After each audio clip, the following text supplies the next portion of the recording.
Баршаңызға сәлем. Бүгін сіздерге 3 ғана ингредиенттен тұратын керемет тамақтың рецептімен бөлісетін боламын. Ең алдымен каналыма тіркеліп, лайк басып, қоңыраушаны басып кетуді ұмытпаңыздар. Ең алдымен бізге 3 ғана ингредиент, ол ет, картошка және бар болғаны пияз. Осы үшеуі ғана керек. Осыдан керемет тамақ жасайтын боламыз. Қызып тұрған табамызға картошкамызды саламыз да қызартып қуырып аламыз. Іші піспесе де бола береді. Ең басты сырты қызару керек. Бөліп мен қуырып алдым осылай. Одан кейін майымызды азайтамыз да оған етті салып, етімізді қуырамыз. Етті ұзын-ұзын қылып турасаңыздар, тезірек піседі. Болмаса майдалап тураңыздар. Осылай су шыққанша, су кеткенше қуырып аламыз да, одан кейін пиязды салатын боламыз. Пиязды араластырамыз.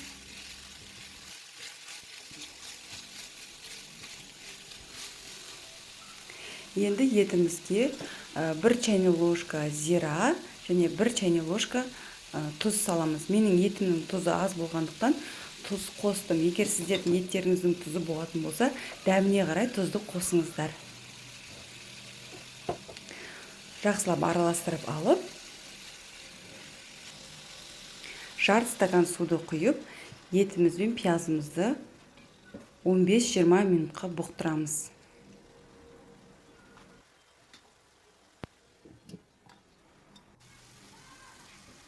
Бұқтырып болдық.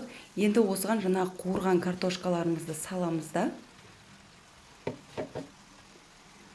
Төмен отта араластырып, жақсылап араластырып алып, отымызды ең төменге қойып, 15-20 минутқа бетін жауып қоямыз.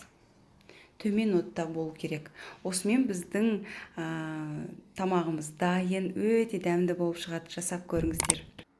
Менімен бірге болғандарыңыз үшін рахмет. Каналыма жазылып, тіркеліп, лайк басып кетуді ұмытпаңыздар. Сау болыңыздар.